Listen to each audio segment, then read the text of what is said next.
Yelps,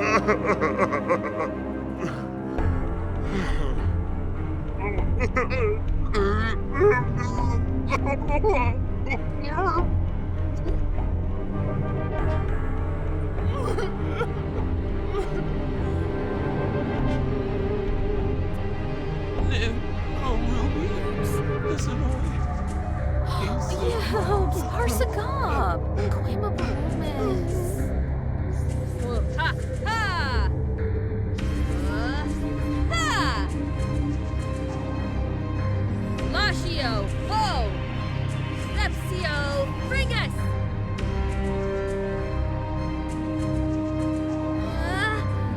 Ha!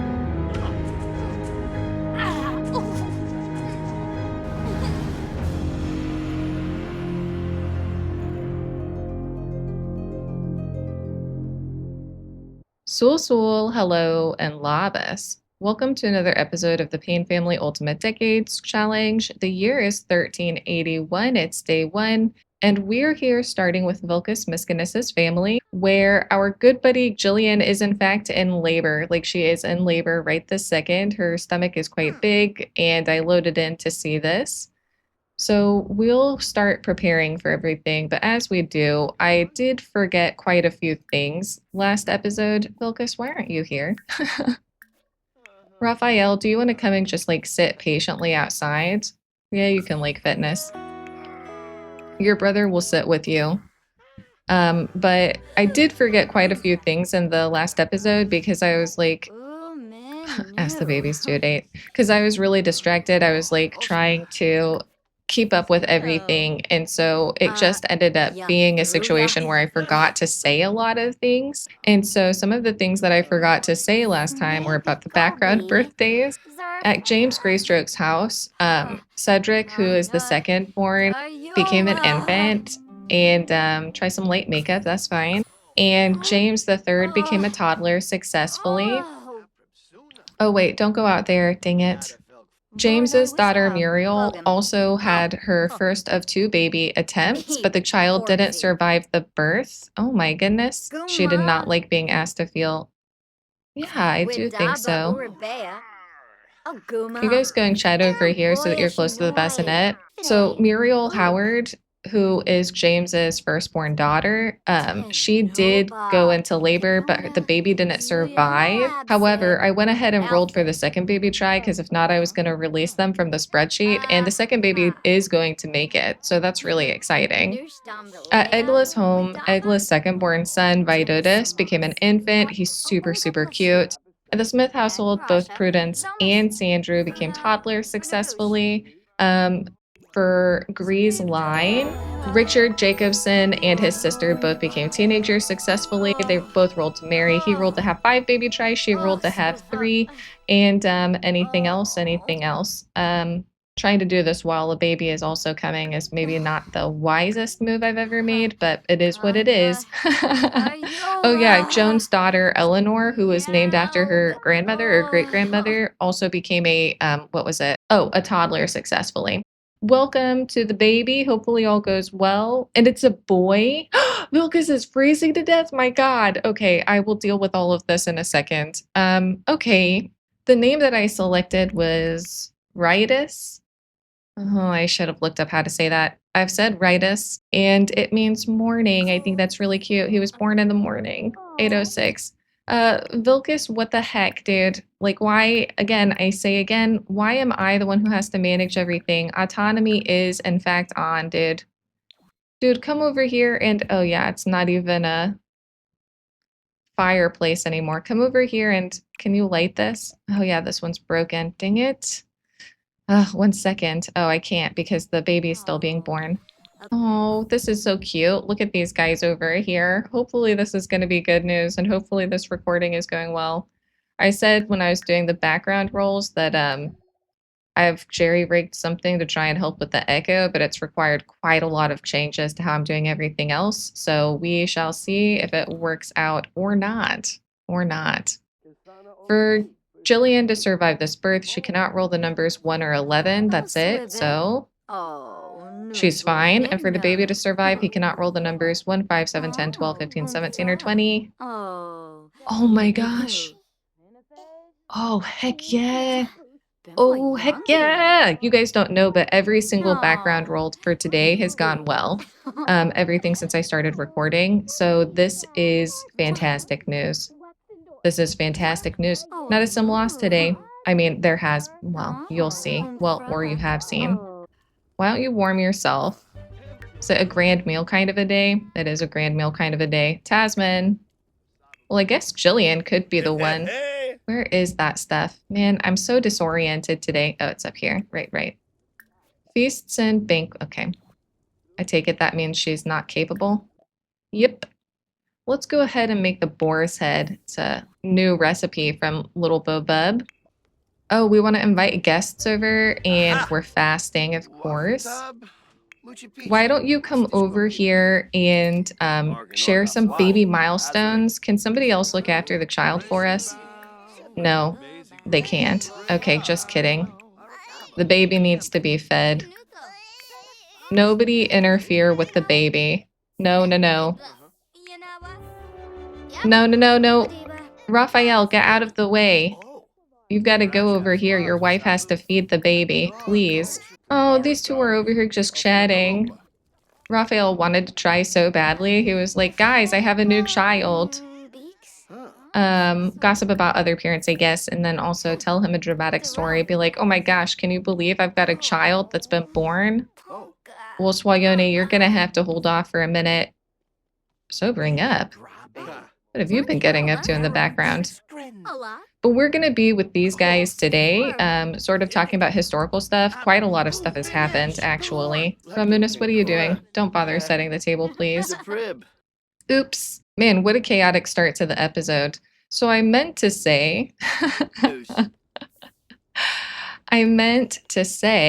that I was really excited to be back recording again because it has been quite a long time since I was last recording. Do you want to invite over Shelva? And so it's nice to be back recording the families and sort of like being in the game with them. Oh, you could invite over Alexis if you wanted to. Just because the decades in review are kind of a bummer for me to make. Like, I really don't like making them because they take a really long time to do, and it's just not very much fun for me. But I know that we enjoy having them so that we can have them as, like, you know, for posterity's sake is what I'm trying to say. Why don't you share excitement for the holiday and then discuss healthy relationships? My gosh, what a weird thing to do. And you can complain about the freezing temperatures. I'm sure it makes everything much harder. And I guess you can do what's that spot? I don't know. Very strange. You can clean out spoiled food if you want to. That would be super helpful. Thanks. Thanks, bro. And then you can enthuse about your interests. Oh, these guys are in here talking to Alexis. Wait, was that something romantic that just popped up?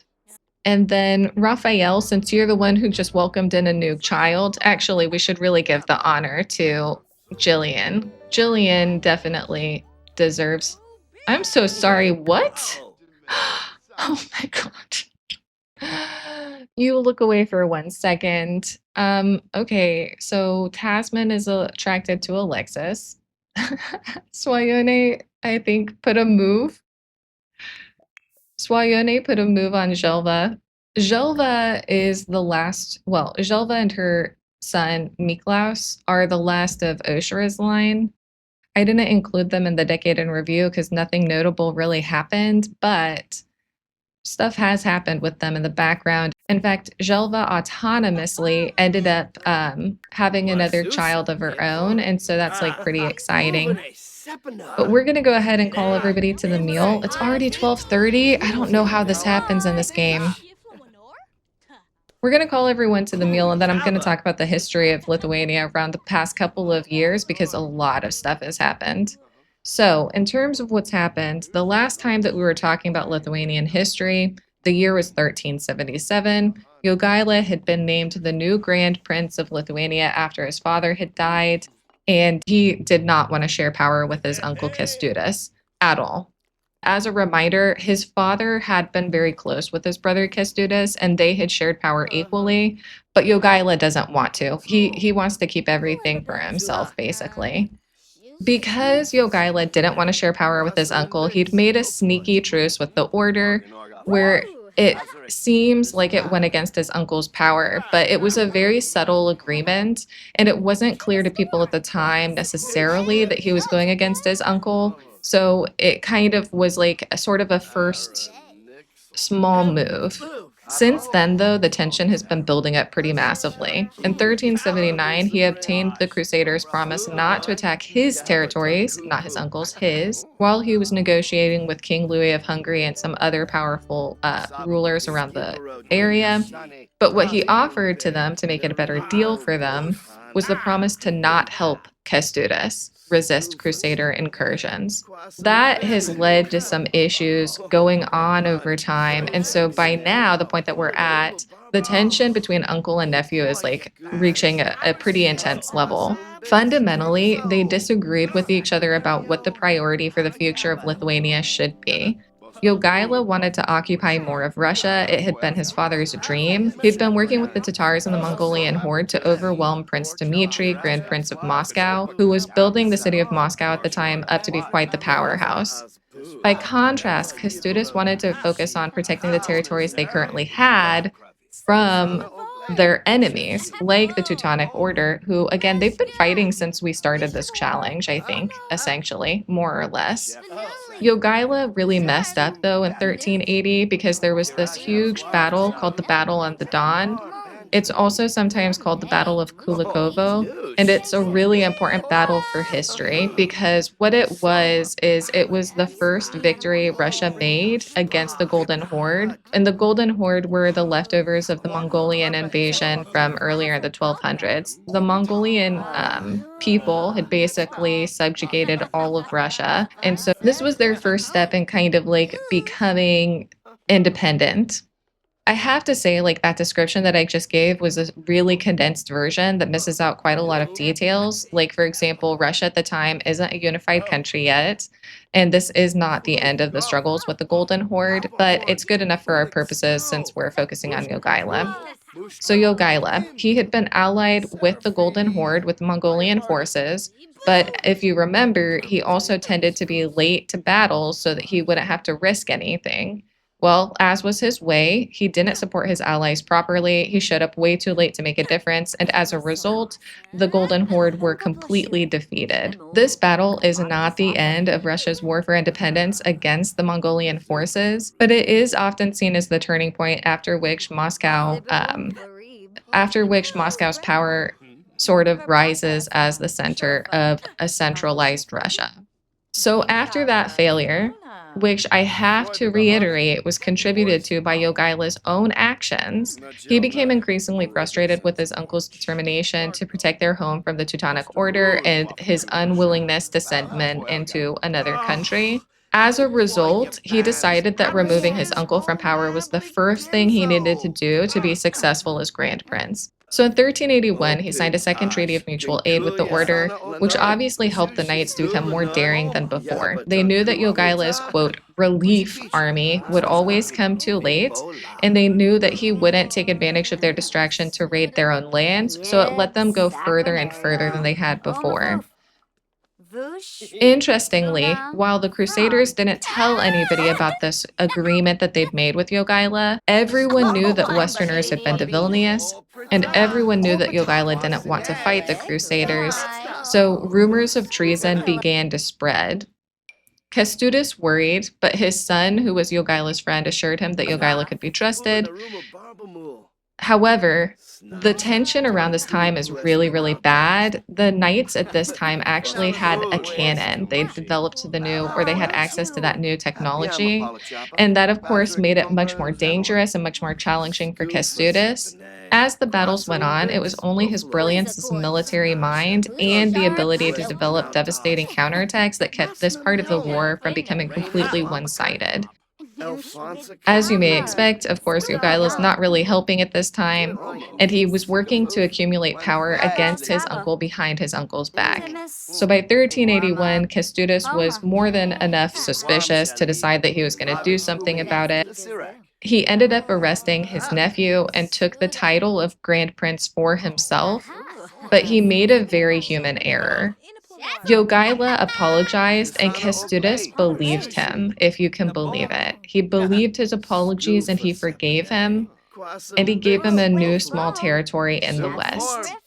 Of course, I think we can all predict based off of his past actions what Jogaila would do with that second chance. He would use it to plot revenge. And that's where we'll leave the history for today. Everything seems like they did pretty okay looking after themselves in the background. Man, Raphael just loves this pottery. Maybe he doesn't want to be a fisher person. Who did this? Maybe he doesn't want to be a fisher person and instead he wants to be a potter. People did do pottery at the time, obviously. I don't know that we can look past. Oh, that's so cute. I wish that you could save these. But if we keep it, then somebody's eventually going to change how it's shaped, you know? Jillian, will you come over here and like talk to your husband? You can show off your outfit. And you can compliment his appearance and we'll see how it goes if you're the one initiating. Maybe that'll make it go better. If you want to, you could ask him to cuddle. Maybe that'll be nice for your relationship. Have you guys noticed that when they cuddle together, that and stargazing just pushes up their romance so far? It's absolutely nutso but gutso. Instead of doing that, do you actually want to practice archery with Ramunis instead? It's just then you guys will be out of my hair. Oh, you guys, you're just so awkward. Like, it's just such an awkward thing. Oh, I'm glad that they became friends, though. Can you put that away? And then you can energized box if you really want to. But yeah, everything's gone pretty well in this half year. How's your relationship going? Is it better? It is better. It's already better. We can tell. Yeah, it's a little bit overpowered as a way to get romance up is to cuddle together or to watch the stars. It really makes a big difference. You can go to sleep cuddling. The baby's sleeping, so you can sleep too. That's so cute. Oh, adorable. There aren't enough beds for everyone in this house because I never updated it after they were all children and being born and stuff. So there's like 2 bunk beds and 1 toddler bed, and that's it. But soon everybody's gonna, yeah, sure. Soon everybody's going to be going on their own way, so I don't really think that it matters too much. I'm kind of thinking, and you can tell me if you think that this is a good idea or a bad idea, but I was kind of thinking that maybe Raphael will move out to his own little place with Jillian. And I kind of feel like Ron Munis might be the one who actually stays here and lives here with his parents as they get older. Although Ramunis could also have a different path in life if we wanted him to. Like he could go off. Oh, sorry, you're about to go to the bathroom. No, no, no, no, no. Oh my gosh. He could also become a traveler. He could also become a trader and go around doing trade, get around to other places. And then Povilis could stay behind if we wanted him to. I don't know. You guys let me know what you think about their futures. I could also come up with a randomizer. I thought so. And roll a wheel to see what might happen in their futures. That's another possibility. Uh-oh, the baby's up. And he wants to, whoa, okay. He wants to deal with the baby, but Bess is in labor. I did know she was going into labor today. I just had forgotten because I was so just sort of hanging out here. So I think we'll go ahead and leave these guys here. We're gonna pop over to Bess's and see how that labor goes. And then we'll pick up with the next family in the morning. So I will see you at the next household. All right, so here we are with the Christiansens. Bess is in labor. I was called here from the last household. The children are just, I don't know, they're happy chappies. Everybody's away. Graham went home to see, oh, we didn't make it to the bassinet. We were like right there. Is it just me or does this not happen like all the time? So the pirates went and they were taking Graham back and they're also raiding in the meantime. But let's hope this pregnancy goes well. Go, Bess, go. You can do it. You can do it. I like how her son Rune is like looking at her like, go, mom, go. Oh, and it's a girl. Cute. So the name that I've gone with is the name Ineke. It was suggested a long time ago by BMIV869. Oops, shoot. I just closed the roller and they were the lucky rollers. No. Oh no. Okay, it's fine. It's fine. Listen, I don't know what your guys' problem is. Oh, Bess wants to spend time. She's family oriented. Yes, I do think so. Okay, let's go ahead and do these rolls and see how they go. Surrounded by, oh my goodness, look at all of these children. For Bess to survive this birth, she cannot roll the numbers 1 or 11. That's it. Oh my god. When the dice just closed, I had this moment of panic where I thought that like she was about to fail her roll. It was a true moment of panic. I really believed it in my heart of hearts. For the baby to survive, she cannot roll the numbers 1, 5, 7, 10, 12, 15, 17, or 20. Oh my goodness, and the baby lives? I can't believe that. Today has been the luckiest day for rolls. To be honest, it's the luckiest day we've had in a long time. Congratulations. But yeah, the pirates went to take Graham home, and so he's away getting returned home. And so the pirates, they're going to also pick up Gunther at the end of the war and take him back to pirating life. And they'll also, of course, do a quick sneaky raid while they're away. But I'll go ahead and leave these guys here, and I will see you in the morning when we get to the next household. All right, so here we are with the Brewers, where we're going to spend about half of the day today, I think. So it's day 2 of 1381. And so we're here because Gregory and Rose are as yet unmarried. They haven't found their soulmates. And so I'm looking for them to find whoever it is their true loves. It is, in fact, Christmas today, so we've got a lot of things to do. Actually, do you guys wish to? Okay, I've got to get some stuff from LBB. He wants to be thankful, give gifts, something about fire, we're fasting. Can you, like, be thankful to Gregory? Gregory is probably really the one who's super thankful to you, because Gregory was raised by you guys after, you know, his family all died. Classic Brewers. I want him to get over this sort of like anxiety that he has. So Gregory, if you've forgotten, is a loner, but he is adventurous and he currently has a fear of crowded places, I think from when he went on pilgrimage. So I'm hoping that he can overcome this. Oh, come on. Oh, it was successful. Oh, we did it. We really did it. Heck yeah, dude. Why don't you, oops, be thankful to your dad? Why don't you go and warm yourself here? And then after you've done that, why don't you, oops, come and get the mail, if you don't mind?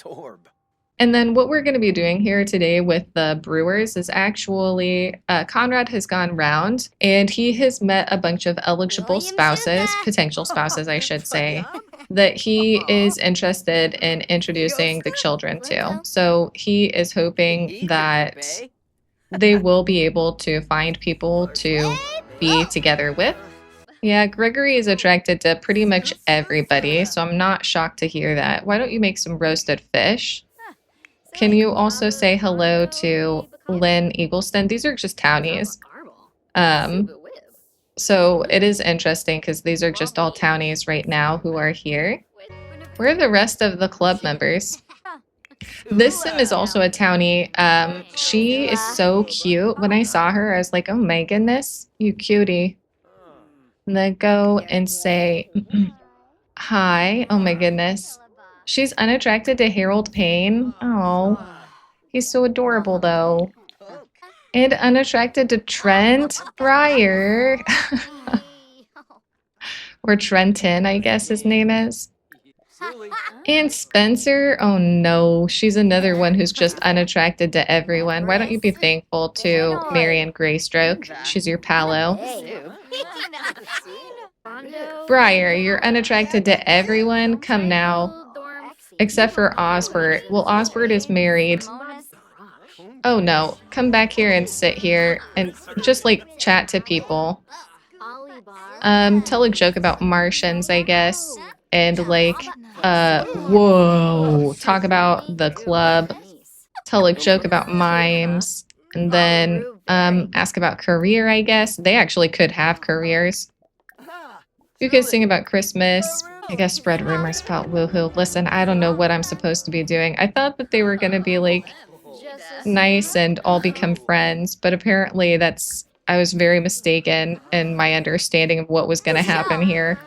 Where's Gregory? Oh, he's over here just chatting to people one-to-one. For a loner sim, he's like doing pretty well. You know what's really interesting is that I feel like loners run in this family because Conrad's uncle Alexander was also a loner. Wait, why did that take? Oh, from fasting. Heck yeah. Can you call everyone to the grand meal then if fasting is completed? So everyone's pretty hungry. Oh, Harold over there looks so sad. Well, I'd kind of hoped that they might find their soulmates, but I guess that it was a bit hopeful of me. Go and get some food. You are so hungry before it's all gone. Oh no.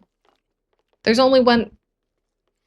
Well, look what happened now, dude. Okay, you can go and eat that garden salad. At least there's something there. Well, I'm sorry, Trenton, that you feel that way, that Conrad's doing such a great job and that it's the best club, because I'm afraid none of you are going to make the cut, it would appear. It would appear that none of you are going to be considered spousable for these guys. He thinks Marion's quite attractive. He thinks Kiara is quite attractive. And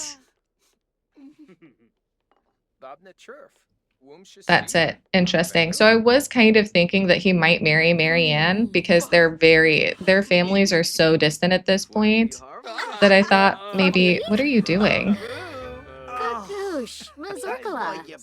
I've never seen that before. He just gave her money for no reason. I was thinking that since they're so very distantly related, like it goes all the way back to the original generation. So it was a really, really long time ago. I was thinking that they might be a good fit for each other. And it might work out really nicely. Are you okay? But I hadn't decided yet. So you guys should let me know what you think. Apparently, the only person Briar is attracted to is Osbert out of the entire world. She thinks everybody else is unattractive. So I don't know what it is that she thinks Esmond is very unattractive. That's harsh.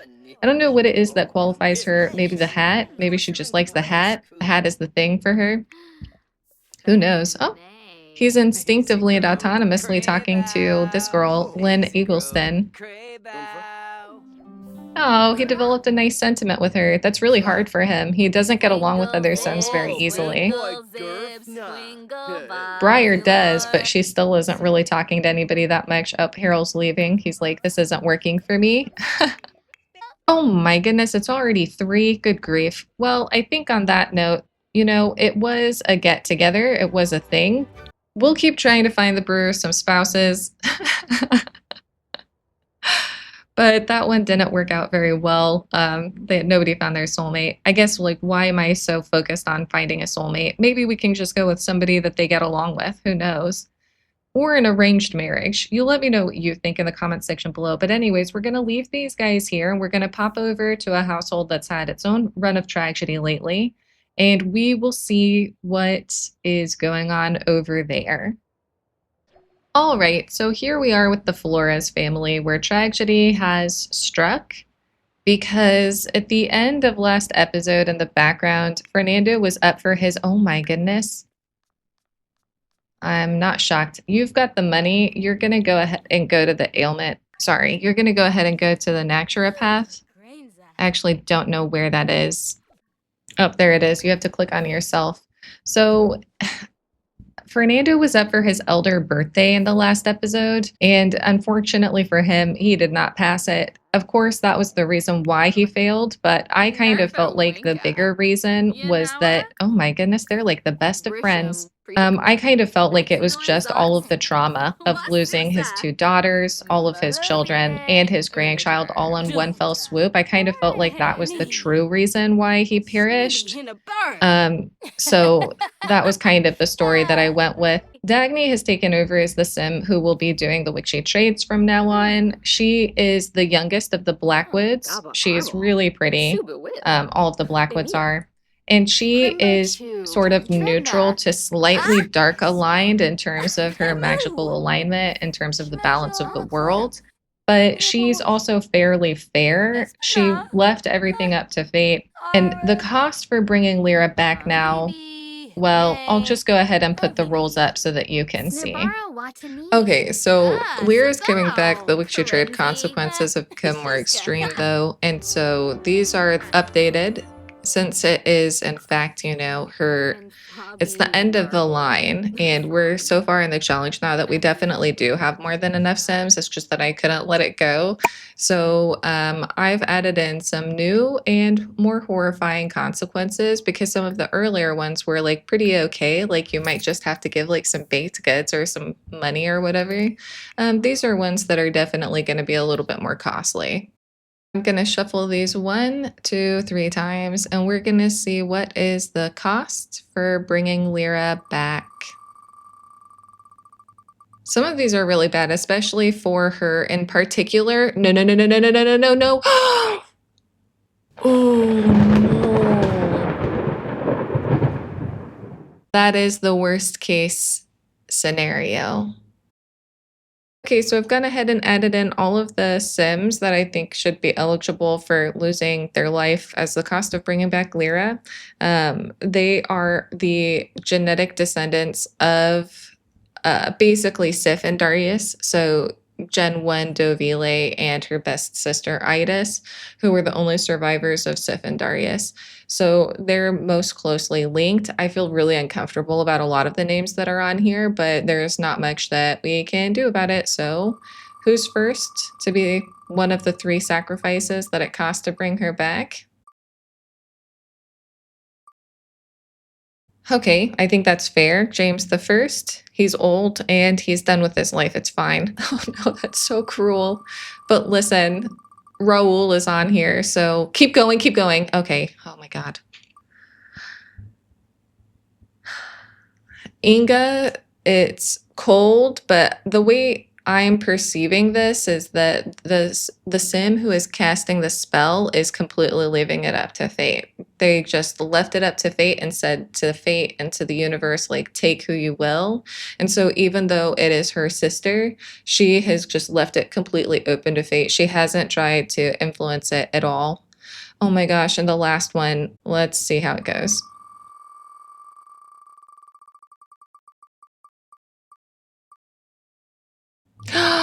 The baby? Oh man, that's really sad. That's James the Second's son with his wife. Oh, that's really sad. Sorry, baby. I guess it was a pretty costly sim to bring back. My gosh, Lyra came back from the dead. Lucky. She just found 324 simoleons in the toilet.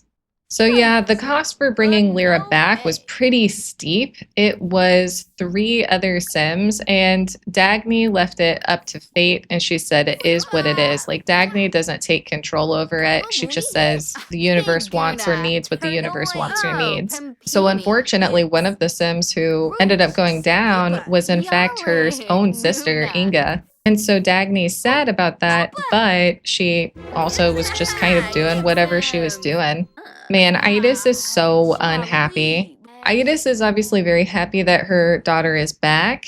She was the one willing to make the trade, but she is also incredibly sad that the love of her life, Fernando, has passed away. And now the pressure is on because Lyra must marry and she must produce children, or the family will lose their estate. It'll go back to Fernando's brother, Alvaro. a pressuring time. Lyra's going to have to go ahead and start making a move on her life. Idas will probably have to help her, and probably Alvaro will help them to find a suitable match. It will not be Lane of Lancaster. He obviously left and he won't marry the other sister, but he isn't gone from the story, so he will be popping up. But I don't have much to say about the Flores family for now. I just wanted you guys all to see what the deal was and see that Lyra has come back. She has 3 baby tries, if all goes well. And she and Idas are now the only 2 Floreses left. It was just tragedy after tragedy. When tragedy came for their family, it really struck. It struck hard and it struck consistently. So I guess we'll see if they can recover from this. If not, they're one of 4, well, as it is, they're one of 4 families that are down to the end of the line, just with only 1 survivor right now. So we'll see how it goes. We will see how it goes. But on that note, I think I'm actually going to go ahead and pull this episode to a close here. There's been a lot of stuff that's happened in the background of this episode. A lot of roles. For example, Battle Freeman became a young adult successfully. Katerina de Rossi, who is Kennard's wife, and Yaroslava of Kiev, who is Osbert Woodham's wife, all became young adults as well. Evalda became an elder. Unfortunately, she's an elder now, if you can believe it. Joan de Fenwick had another child. Unfortunately, it was a daughter. I say unfortunately because once they get a second son, they're going to stop trying for babies, which I'm hopeful is going to be soon because I don't like the extra risk for her. But it was a daughter. Both mom and baby were totally fine, which is good. And that was about it in terms of the major background events. So anyways, I hope that you've enjoyed this part. As always, let me know your thoughts and ideas in the comment section below, and I will see you in the next one. Bye-bye, everyone.